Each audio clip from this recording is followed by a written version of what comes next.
존경하는 국민 여러분, 저는 그동안 몇 차례 국민들께 드리는 호소문을 발표한 바 있습니다만 이제 저의 일생의 마지막이라는 심정으로 국민들께 애국심을 호소하고자 합니다. 이제 한 달 후면 대한민국의 명운이 걸린 대통령 선거가 치러지게 되었습니다. 명운이 걸렸다고 한 것은 이번 대선이 역대 선거와는 달리 대한민국이 헌법에 따른 자유민주주의로 존속하느냐 아니면 사회주의적 독재국가로 전락하느냐의 중대한 기로에 서 있기 때문입니다. 국민 여러분, 자유와 민주주의는 우리가 호흡하는 산소와 같이 당연히 존재하는 것처럼 느낍니다. 그러나 막상 그것이 없어지면 우리는 곧바로 질식할 수밖에 없는 소중한 것입니다. 우리는 언제 어디서나 음식점을 차려 영업을 할 수 있는 자유를 당연시하면서 살아왔습니다. 그런데 이재명 대선 후보가 음식점 허가를 총량제로 하여 제한된 사람만 영업을 할 수 있게 한다는 말을 할 때 우리는 귀를 의심하면서 자유의 소중함을 새삼 깨닫지 않았습니까? 이재명 후보는 지난해 12월 9일 국회에 여당 의원이 다수이니 이재명 표 입법을 과감하게 밀어붙이라고 민주당을 독려하였고 민주당은 이에 맞장구를 치고 있습니다. 그동안에도 여당은 다수 의석의 횡포를 부리면서 마구잡이 통신조회 등 말썽만 부리게 만든 공수처법, 기상천외한 위성정당을 낳게 한 국회의원 선거법 등 반헌법적인 법을 마구 만들어 왔습니다.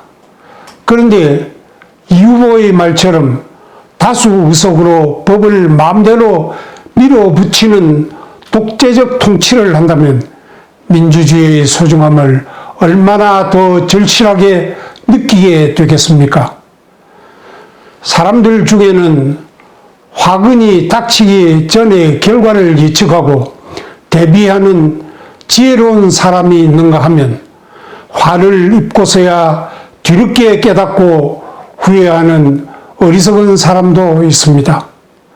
우리는 민주주의가 사라지거나 자유를 잃고 난 뒤에야 후회하고 통탄하는 국민이 되지 말아야 합니다. 그러한 점에서 지금의 대선 후보가 그동안 해온 말과 행동을 통하여 그가 대통령이 되었을 경우 대한민국이 어떻게 변하겠는지를 예측해 볼 필요가 있습니다.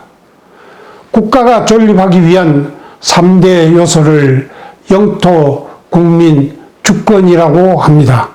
그리고 이를 지키고 보호할 중대한 책무를 통치권을 가진 대통령 이하 정부에 부여하고 있습니다. 먼저 영토를 지키기 위하여 국방을 튼튼히 해야 하는 것은 너무나 당연한 일입니다. 북은 지금 핵무기를 고도화하면서 보란듯이 극초음속 미사일과 중거리 탄도미사일을 연속 발사하는 등 주먹자랑을 하고 있습니다. 그 주먹의 상대는 두말할 것도 없이 대한민국입니다. 주먹을 쓰는 자가 가장 겁내는 것은 자기보다 센 주먹입니다. 북의 핵무기에 대처하여 우리도 이제는 핵을 갖는 노력을 기울여야 하겠습니다만 그 전에라도 북핵을 무력화할 수 있는 모든 수단을 강구해야 합니다. 이러한 때에 중요한 핵 방어 시설인 사드에 대하여 이재명 후보는 사드 배치가 국익에 전적으로 부합하지 않는다고 하더니 말을 바꾸면서 오락가락하고 있습니다. 문재인 정부가 휴전선 군사안보시설을 파괴하고 군사훈련을 회피하는가 하면 한미동맹 구태 등 온갖 국가 방위 체제를 저해하는 행위를 저질러 왔는데, 더 나아가 국가 방어시설을 포기하겠다는 사람이 대통령이 된다는 것이 말이 되는가요? 문재인 정부가 지금 주창하고 있는 종전선언은 궁극적으로 유엔군 해체와 미군 철수를 불러오는 자해행위입니다. 이재명 후보는 그 문제점을 지적하기는커녕 한술 더 떠 한국 정치인이 종전선언에 반대하는 일본 입장에 동조한다면 친일 반역행위라고 주장합니다. 뜬금없이 친일로 엮어 제압을 하고 종전선언을 그대로 추진하겠다는 속셈입니다. 이러한 사람이 국군 통수권자가 된다면 대한민국 영토를 누가 지켜낼 수 있을까 하는 두려움이 몰려오지 않는가요?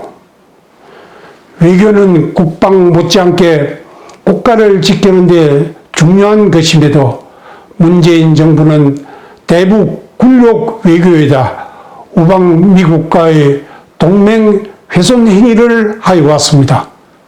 초록 동색인 사람이 이러한 정부를 이어받을 경우 이 나라의 운명이 어떻게 되겠습니까? 전시작전 지휘권은 전쟁 발발 시 군사력이 월등한 미군의 전투력을 공유하려는 것입니다. 지대로 나라를 지키려면 우리의 군사력이 북한을 추월할 때까지 보류하는 것이 당연합니다. 한미 간에는 안보 환경이 개선되고 한국군의 군사 능력과 북핵 대응 능력이 적정 수준으로 강화되면 전작권 전환 시기를 결정하기로 이미 합의가 되어 있습니다. 그러함에도 이재명 후보는 이를 무조건 환수한다고 하고 있으니 나라의 운명을 이런 사람에게 맡겨도 되겠습니까?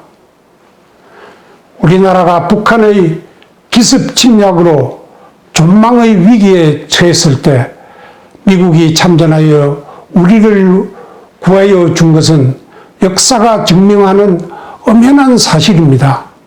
그러함에도 이재명 후보는 그 은혜에 감사하기는커녕 미군을 점령군이라고 하고 있으니 이재명 후보는 어느 나라를 위하여 대통령이 되려는 것이냐고 묻지 않을 수 없습니다. 국가의 요소 중 하나인 국민을 지키고 평안하게 할 책무가 정부에 있습니다.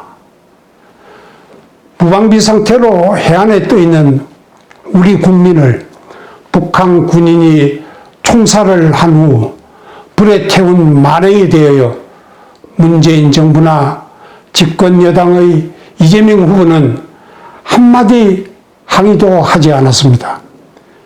이에 대하여 우리가 느낀 울분은 말로 표현할 수가 없지 않았습니까? 문재인 정부는 국민의 삶과 관련하여 수요와 공급의 원리인 시장의 법칙을 무시한 부동산 정책을 비롯하여 국부 창출에 역행하는 원전 폐기, 경제 법칙을 역주행하는 소득 주도 성장과 최저임금 제도 등 수많은 실패와 시행착오로 우리나라의 경제를 암담하게 만들고 있습니다. 그런데 이재명 후보는 더욱 악화된 발상으로 공산주의적이고 독재적인 경제정책을 내세우고 있습니다. 그가 내세우는 국민기본소득제는 국민들에게 월급을 주겠다고 하는 것입니다. 국가가 국민들에게 월급을 주겠다니 고맙다고요? 그 돈이 어디서 나옵니까? 나라 빚이고 우리와 다음 세대가 갚아야 할 빚입니다. 국민들은 정부가 주는 돈을 주면 감사해 하면서 표도 주고 시키는 대로 잘할 것이라고 하는 발상에서 나온 전형적인 포퓰리즘입니다. 모두가 다 같이 못 사는 나라가 되어 결국에는 망해버린 공산국가나 남미 일부 국가의 전철을 따라가는 짓이기도 합니다. 스위스 정부가 국민들에게 월 300만 원씩의 기본소득을 주겠다고 하면서 국민투표에 붙이자 스위스 국민들은 78%의 반대로 이를 부결시킨 사례를 마음에 새겨야 합니다. 스위스 국민들이 월 300만 원이라는 돈을 싫어해서 부결시켰겠습니까? 그것은 바로 나라를 망치고 미래의 후손들을 거지로 만드는 결과를 초래한다는 사실을 알아차렸기 때문입니다. 저는 오랜 공직 생활을 하면서 우리나라 국민과 우리나라의 기업이 대단한 능력을 갖고 있음을 절실히 느껴왔습니다. 그러한 개인이나 기업을 정부가 통제하려고 할 일이 아니라 자유와 창의성을 최대한 발휘하게 하여 주어야 합니다. 그리하면 개인이나 기업이 자율적으로 부를 창출하고 고용을 늘리며 이는 소비를 일으키고 투자를 불러오게 됩니다. 이와 같은 선순환으로 창출된 부를 가지고 분배로 나아가야 다 같이 잘 사는 선진국이 되는 것입니다. 문재인 정권 동안 국가 부채가 400조 원이나 늘어나 1000조에 이르고 있는데 그것도 적다고 하면서 부채를 마구 늘리려고 하는 이재명 후보는 도대체 어느 나라 사람입니까? 지금 어려움을 겪고 있는 자영업자 등에 대한 지원은 방대한 금년도 예산 중 일부를 전략하여 해결하려고 하는 노력부터 기울여야 합니다. 경제법칙을 무시한 채 국가가 나서서 국민과 기업을 통제하고 강제 징수하다시피 세금을 우려내어 그 돈이 자기 돈이냥 국민에게 선심을 쓰겠다는 발상은 끝내 먹거리 창출을 막고 결국은 나라가 끝장나고 만다는 사실을 분명히 깨달아야 합니다. 다음은 국가의 3대 요소 중 주권에 관한 문제입니다. 문재인 정부는 대한민국이 과연 주권 국가인지를 의심케 하는 일을 많이 저질렀습니다.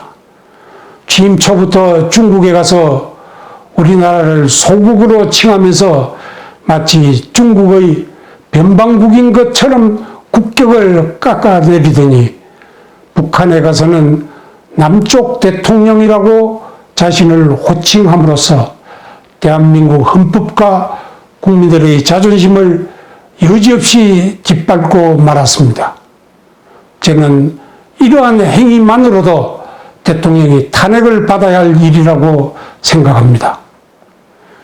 문재인 대통령은 재임 기간 중 몇 차례 유람인지 외교인지 분간이 안 되는 해외 순방을 한 바 있습니다만 북을 대변한 일 외에 국익을 증대시킨 실적이 무엇이 있습니까? 그런데 이제는 노골적인 반미주의자가 이 정부를 이어받아 대통령이 되겠다고 하니 이재명 후보가 대통령이 되면 대한민국의 국제 외교 상황이 얼마나 어려움에 처하게 되겠는지 상상이 가시는가요? 저는 북한과 마주하고 있는 우리나라의 지정학적 특성상 우리나라의 대통령은 세계사에 대한 올바른 이해와 애국심을 갖춘 사람이 되어야 한다고 생각합니다. 세계사의 흐름에서 공산주의와 독재국가가 왜 망할 수밖에 없었는지를 대통령은 바르게 알고 있어야 합니다. 그래야 나라가 망하는 전철을 밟지 않기 때문입니다.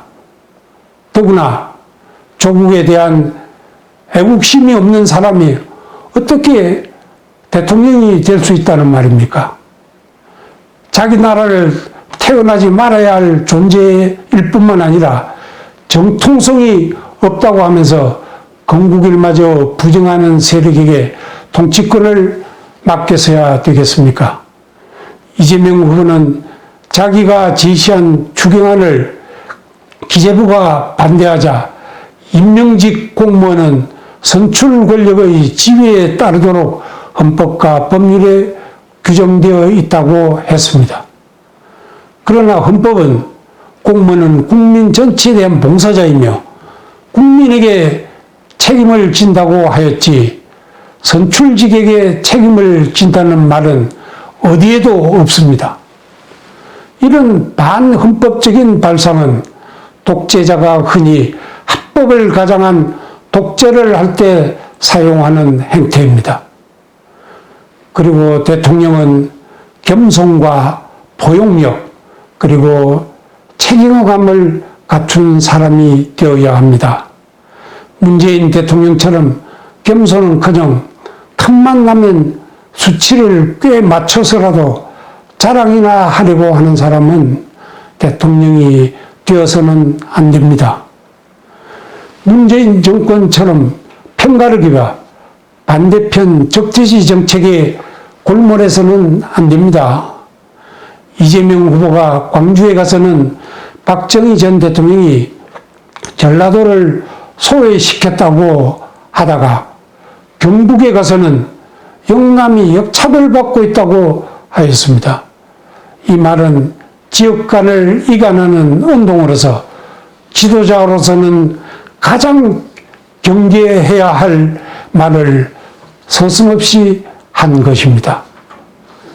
대통령은 자기와 생각이 다른 사람도 국민으로 대우하고 뜻을 모으기 위해 설득하는 포용력을 갖춘 사람이어야 합니다.